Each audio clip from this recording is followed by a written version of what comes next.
मनन कर सकते हैं तो महापुरुषों की वाणी को पढ़ो, सुनो, उनका सत्संग करो, उसमें अवगाहन करो। आप लोगों को गंगा स्नान का शौक होगा ना, तो आप लोग जाते होंगे गंगा जी में डुबकी लगाने के लिए। तो भाई अब रोज रोज तो गंगा जी में जाया नहीं जा सकता डुबकी लगाने के लिए। अपन कोई बनारस में, इलाहाबाद में तो रहते नहीं है कि रोज वहां डुबकी लगाने जा सकें। और वैसे भी वहां जो लोग रहते हैं वो कौन से रोज वहां डुबकी लगाने जाते हैं। पर एक गंगा स्नान और है जिसे मैं कहता हूं धर्मशास्त्र के पास बैठकर धर्मशास्त्र को पढ़ना, उसके ज्ञान में डुबकी लगाना, यह गंगा स्नान के समान होता है। तो 20 मिनट तक प्रतिदिन स्वाध्याय करो, महापुरुषों की वाणी को पढ़ो। अगर आप रोजाना 20 मिनट तक धर्मशास्त्र को पढ़ने की प्रतिज्ञा कर लेते हैं तो आप मात्र 3 साल में वेद भी पढ़ लेंगे, आगम भी पढ़ लेंगे, उपनिषद और पिटक भी पढ़ लेंगे। और अगर और 3 साल तक ये नियम बना लेते हैं तो आप बाइबल और कुरान भी पढ़ लेंगे, धम्मपद भी पढ़ लेंगे। तो धर्म शास्त्रों को पढ़ने से हमें एक अंतर्दृष्टि उपलब्ध होती है, तत्व दृष्टि उपलब्ध होती है। जिसको पढ़ेंगे मन पर ऐसा असर आएगा। कादंबिनी को पढ़ेंगे तो साहित्यिक मन की रचना होगी। इंडिया टुडे को पढ़ेंगे तो राजनीतिक मन का निर्माण होगा। सरिता और मुक्ता को पढ़ेंगे तो धर्मनिरपेक्ष होने की प्रेरणा जग जाएगी।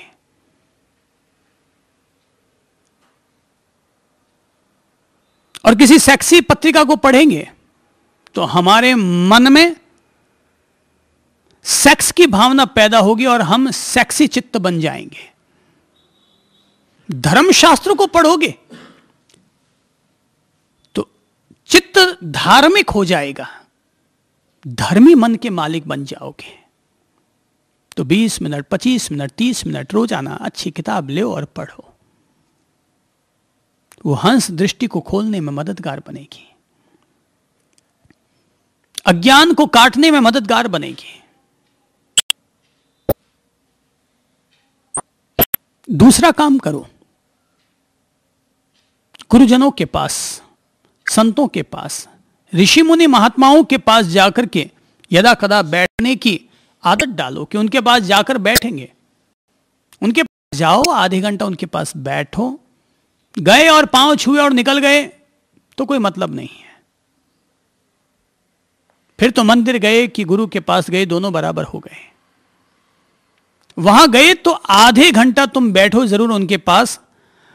यदि गुरु के पास जाकर के उनके ज्ञान का आनंद लेते हो, उनके प्रकाश, उनकी समाधि, उनकी शांति में बैठते हो, तो मंदिर में बैठने से भी ज्यादा वो इंसान के लिए परिणामदायी होगा। क्योंकि मंदिर में केवल प्रार्थना की जा सकती है, ध्यान किया जा सकता है, पर गुरु से पाया जा सकता है। इसलिए महावीर अरिहंत हुए, महावीर तीर्थंकर हुए, लेकिन महावीर सदगुरु भी हुए। महावीर सिद्ध हुए, सिद्ध तो और भी अनेक हुए, अनंत लोग सिद्ध हुए, लेकिन तीर्थंकर को इसलिए ज्यादा वजूद दिया जाता है क्योंकि तीर्थंकर हमारे गुरु भी हो गए। 1 + 1 = 2।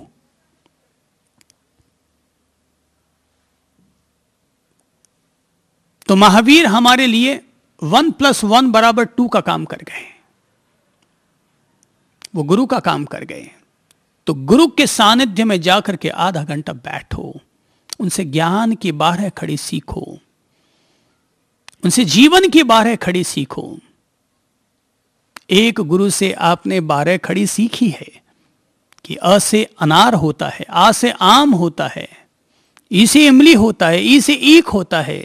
गुरु के पास जाकर बैठो और उनसे जीवन की 12 खड़ी सीखो, जीवन की वर्णमाला सीखो और उनसे सीखो। अ से अदब करो। जीवन की वर्णमाला को दिमाग में ले लो कि अ से अदब करो। आ से आशीर्वाद लो, ई से इबादत करो,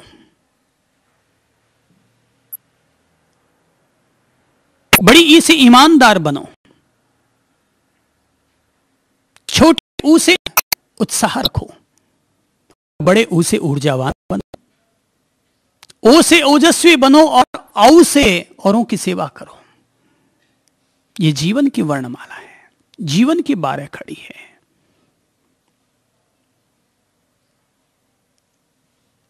टीचर तो क्लास का टीचर भी टीचर होता है और संत भी एक टीचर होता है, मगर दोनों के ज्ञान में फर्क होता है। क्लास का टीचर अ से अनार और आ से आम सिखाता है, और संत जो टीचर बन जाता है वो संत अ से अदब और आ से आशीर्वाद सिखाता है। क से कर्म करो,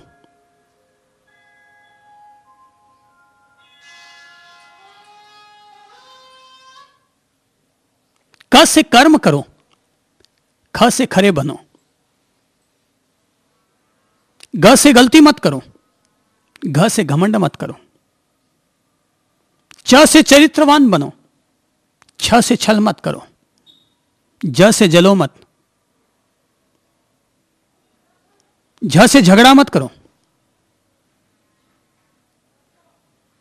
ट से टकराओ मत, ठ से ठगो मत, ड से डरो मत, ढ से ढलना सीखो, त से तरक्की करो, थ से थको मत, द से दया करो, ध से धर्म करो, न से नरम बन जाओ, प से परिश्रम करो, फ से फर्ज निभाओ, ब से बलवान बनो, भ से भलाई करो, म से मस्त रहो, य से यकीन करो, र से रहम करो, ल से लक्ष्य प्राप्त करो, व से वचन निभाओ, श से शक मत करो या श से शर्म रखो, श से षड्यंत्र मत रचो और स से सफल बनो, क्ष से क्षमा करना सीखो, त्र से त्राही मत मचाओ और ज्ञ से ज्ञानी बनो। तो अ से ज्ञ तक की यह वर्णमाला अदब से शुरुआत होती है और ज्ञ से ज्ञानी होकर के पूर्णता प्राप्त करती है।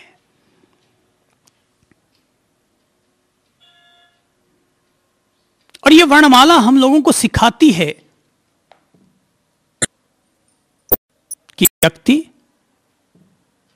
जीवन का बुनियादी तौर पर अगर ज्ञान पाना है तो संतों के, दिव्य पुरुषों के, निर्दोष पुरुषों के पास में जाकर बैठो और वहां जाकर आधे घंटा तक उनके ज्ञान का आनंद लो, शांति से बैठो।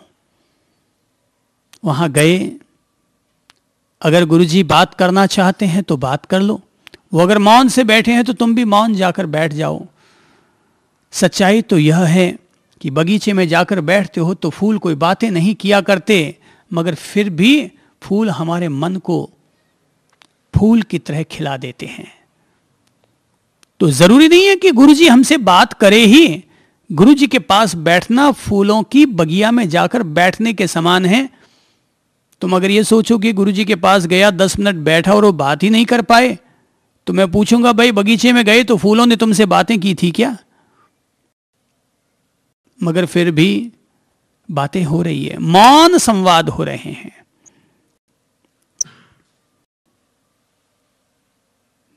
कहते हैं कृष्ण ने अर्जुन को गीता कही थी, संवाद किया था। अब जितनी बड़ी गीता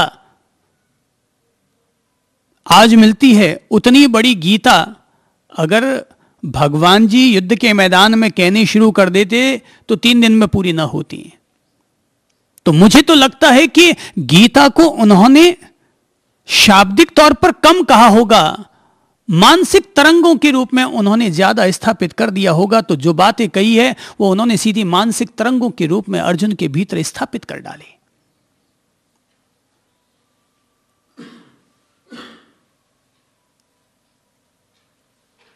और अर्जुन को सद्बुद्धि आई। अगर कृष्ण सारा उपदेश वहीं देते, सारा विराट स्वरूप वहीं दिखाते, तो सारे महाभारत का कायाकल्प हो जाता, सबको ही सद्बुद्धि मिल जाती। पर कृष्ण ने अर्जुन को मानसिक तरंगे दी और उसको अंतरात्मा में सारे दर्शन करा दिया, अंतरात्मा में सारा बोध दे दिया। ये तो मानव मात्र को, प्राणी मात्र को समझाने के लिए उस संवाद को फिर शब्दों में ढाल दिया गया, शब्दों में स्थापित कर दिया गया, ताकि जो मानसिक तरंगे प्रभु ने अपने मित्र के भीतर, अपने शिष्य के भीतर स्थापित की थी, वे तरंगे मानव मात्र का कल्याण कर सकें, कृष्ण प्राणी मात्र के कल्याण मित्र बन सकें। इसके लिए शब्दों में, गीतों में, काव्य में, श्लोक और दोहों में ढालकर मानव मात्र के लिए परोस दिए गए। तो गुरु जी अगर बात करते हैं तो भी अच्छी बात है, और बात ना करें तो भी उनके पास जाकर बैठो, उनकी समाधि काम करेगी, उनकी शांति काम करेगी।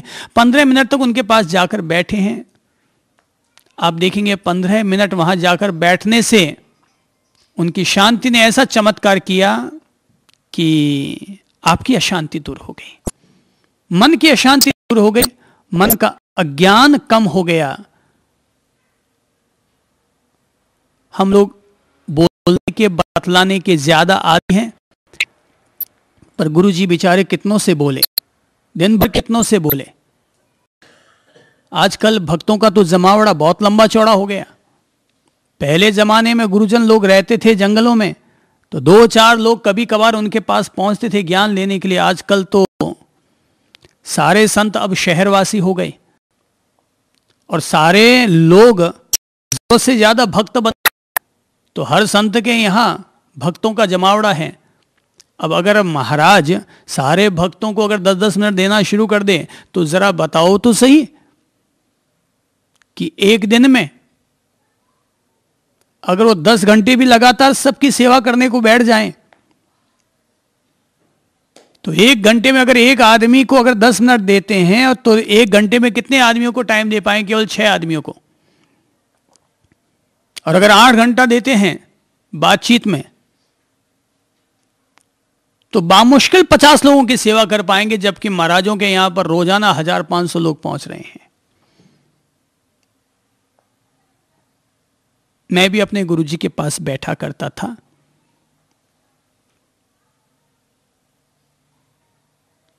पर मेरे गुरुजी मुझसे और मैं मेरे गुरुजी से बहुत कम बोला करते थे।